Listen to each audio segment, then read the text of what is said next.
Hello നമസ്കാരം, എല്ലാവർക്കും സോനസ് വ്ലോഗിലേക്ക് സ്വാഗതം. ഇന്ന് നമ്മൾ ഉണ്ടാക്കുന്നത് വെജിറ്റേറിയൻസിന് മാത്രമല്ല എല്ലാവർക്കും ഇഷ്ടപ്പെടുന്ന ഒരു അടിപൊളി റെസിപ്പിയാണ്. പണ്ട് കാലത്തൊക്കെ ഉണ്ടാക്കാറുള്ള പപ്പടം വറുത്തരച്ചൊരു കറിയുടെ റെസിപ്പിയാണ്. അപ്പോൾ ആദ്യമായിട്ട് നമ്മുടെ ചാനൽ കാണുന്ന ആരെങ്കിലും ഉണ്ടെങ്കിൽ ഒന്ന് സബ്സ്ക്രൈബ് ചെയ്ത് സപ്പോർട്ട് ചെയ്യണേ. നമുക്ക് റെസിപ്പി കണ്ടിട്ട് വരാം. അപ്പോൾ കറി തയ്യാറാക്കാനായി നമുക്ക് ആദ്യം വേണ്ടത് പപ്പടമാണ്. പപ്പടം ഒരു 4 പപ്പടമാണ് ഞാൻ എടുത്തിട്ടുള്ളത്. ഇത് ഇതേപോലെ ചുരുട്ടി വീതി കുറച്ച് ഇതേപോലെ കട്ട് ചെയ്തെടുക്കാം. അതിനുശേഷം നമുക്ക് എണ്ണയിലിട്ട് വറുത്തെടുക്കാം. അല്പം വെളിച്ചെണ്ണ ഒഴിച്ച് നമ്മൾ പപ്പടം എല്ലാം വറുത്തെടുത്തിട്ടുണ്ട്. ഇനി നമുക്ക് ഇതേ പാനിൽ തന്നെ തേങ്ങ വറുത്തെടുക്കാം. ആ എണ്ണ സെയിം എണ്ണയാണ് യൂസ് ചെയ്തിരിക്കുന്നത്. ഇതിലേക്ക് നമുക്ക് തേങ്ങ ഇടാം. ഞാനൊരു പകുതി ഓളം ആണ് തേങ്ങ എടുത്തിരിക്കുന്നത്. നന്നായിട്ട് ബ്രൗൺ കളർ ആവുന്നത് വരെ ഇങ്ങനെ വഴറ്റിയെടുക്കാം. ഇനി ഇതിലേക്ക് കുറച്ച് ചുവന്നുള്ളിയും വറ്റൽമുളകും ചേർത്ത് കൊടുക്കുക. വീണ്ടും നന്നായിട്ടൊന്ന് വഴറ്റിയെടുക്കുക. ഇത് എത്രത്തോളം വഴറ്റുന്നു അതനുസരിച്ച് നമ്മുടെ കറിക്ക് നല്ല കളർ കിട്ടും. ഞാൻ അല്പം വെളിച്ചെണ്ണയും കൂടി ചേർത്ത് കൊടുക്കുന്നുണ്ട്. ശരിക്കൊന്ന് മുരിഞ്ഞ് വന്നാൽ നമുക്ക് ആ കളർ കിട്ടത്തുള്ളൂ.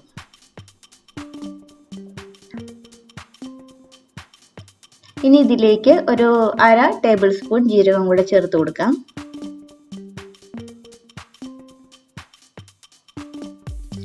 കളറൊക്കെ മാറി വരുന്നിട്ടുണ്ട്. ഇനി നമുക്ക് ഇതിലേക്ക് പൊടികൾ ചേർത്ത് കൊടുക്കാം. ഒരു 1/4 ടീസ്പൂൺ മഞ്ഞൾപ്പൊടി, ഒരു 1/4 ടേബിൾ സ്പൂൺ മല്ലിപ്പൊടി. ഇത് രണ്ടും കൂടിയിട്ട് നന്നായിട്ടൊന്ന് മൂപ്പിക്കുക. ശരിക്കും ഒന്ന് വഴറ്റിയ ശേഷം മാത്രം നമുക്ക് മുളക് പൊടി ചേർത്ത് കൊടുക്കാം.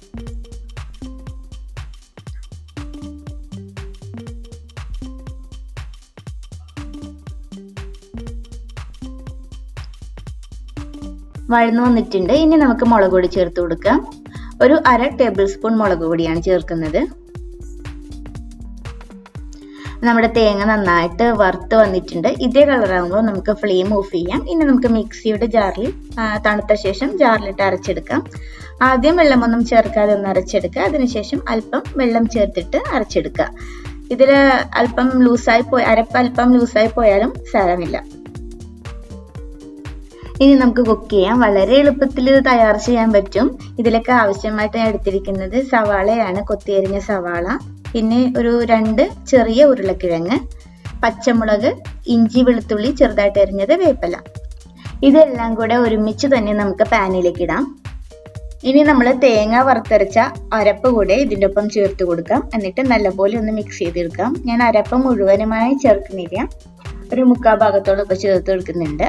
നല്ലപോലെ മിക്സ് ചെയ്ത ശേഷം നമുക്കിത് മുങ്ങാൻ ആവശ്യമായ വെള്ളം, നമുക്ക് ഇത് കുറച്ചധികം വെള്ളം ഒഴിച്ചു കൊടുക്കാൻ നല്ലതായിരിക്കും. കാരണം ഇതൊന്ന് കുറുകി വരും.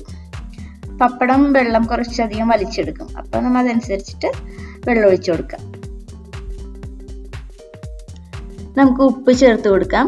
ഉപ്പ് അല്പം ചേർത്താൽ മതി, നോക്കിയിട്ട് പിന്നീട് വേണമെങ്കിൽ ചേർക്കാം. കാരണം പപ്പടത്തിന് ഓൾറെഡി ഉപ്പുള്ളതാണ്. അപ്പോൾ അതനുസരിച്ചിട്ട് ചേർത്ത് കൊടുക്കാം. വെള്ളം ഒഴിച്ച ശേഷം അടച്ചു വെച്ചിട്ട് നമുക്കിനി ഉരുളക്കിഴങ്ങൊക്കെ വേകുന്നവരെ കുക്ക് ചെയ്തെടുക്കാം. അപ്പോൾ നമ്മുടെ കറിയൊക്കെ കുറുകി വന്നിട്ടുണ്ട്. ഉരുളക്കിഴങ്ങൊക്കെ നന്നായി വെന്ത് വന്നിട്ടുണ്ട്. ഇനി ഈ സമയത്ത് നമുക്ക് വറുത്ത് വെച്ചിരിക്കുന്ന പപ്പടം ചേർത്ത് കൊടുക്കാം. നന്നായി മിക്സ് ചെയ്ത ശേഷം നമുക്ക് ലോ ഫ്ലെയിമിൽ അടച്ചു വെച്ചൊരു 1 മിനിറ്റ് കുക്ക് ചെയ്തെടുക്കാം. ഈ സമയത്ത് നമുക്ക് കടുക് താളിച്ചെടുക്കാം. പപ്പടം ചേർത്ത ശേഷം ഒരു 1/4 ടീസ്പൂൺ ഗരം മസാല കൂടെ ചേർത്തിട്ട് നമുക്ക് അടച്ചു വെക്കാം.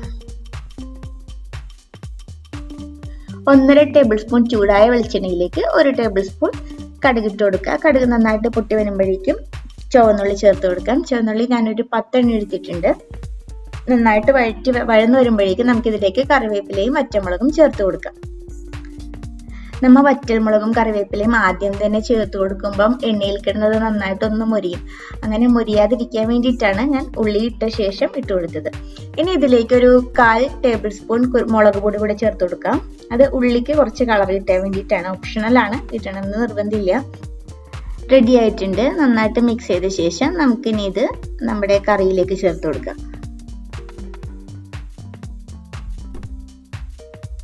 നമ്മുടെ കറി നല്ല വെന്ത് വന്നിട്ടുണ്ട്.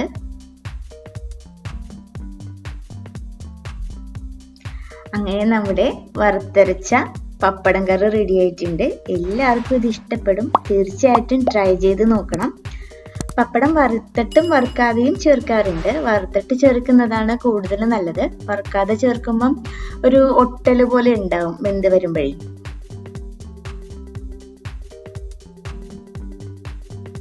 ഇനി നമുക്ക് ഫ്ലെയിം ഓഫ് ചെയ്യാം. ഇത് ഇരിക്കും തോറും കുറച്ചുകൂടെ ഒന്ന് കുറുകി വരും. അപ്പോൾ നമ്മുടെ അടിപൊളി വറുത്തരച്ച പപ്പടം കറി റെഡി ആയിട്ടുണ്ട്. നല്ല ചൂട് ചോറിൻ്റെ കൂടെ ഇതുണ്ടെങ്കിൽ വേറെ കറിയൊന്നും വേണ്ട. എല്ലാവരും ട്രൈ ചെയ്ത് നോക്കാത്തവരൊക്കെ ഒന്ന് ട്രൈ ചെയ്ത് നോക്കണം. എന്നിട്ട് നിങ്ങളുടെ അഭിപ്രായമൊക്കെ കമൻസിലൂടെ അറിയിക്കണം. വീഡിയോ ഇഷ്ടപ്പെട്ടെങ്കിൽ ലൈക്ക് ചെയ്യാനും ഷെയർ ചെയ്യാനും സബ്സ്ക്രൈബ് ചെയ്യാനും കമൻറ്റ് ചെയ്യാനും മറക്കരുതേ. കുക്കിംഗ് ട്രാവൽ വീഡിയോസാണ് മെയിനായിട്ട് നമ്മുടെ ചാനൽ ചെയ്യുന്നത്. വീണ്ടും അടുത്ത വീഡിയോ ആയിട്ട് നമുക്ക് കാണാം. Thank you.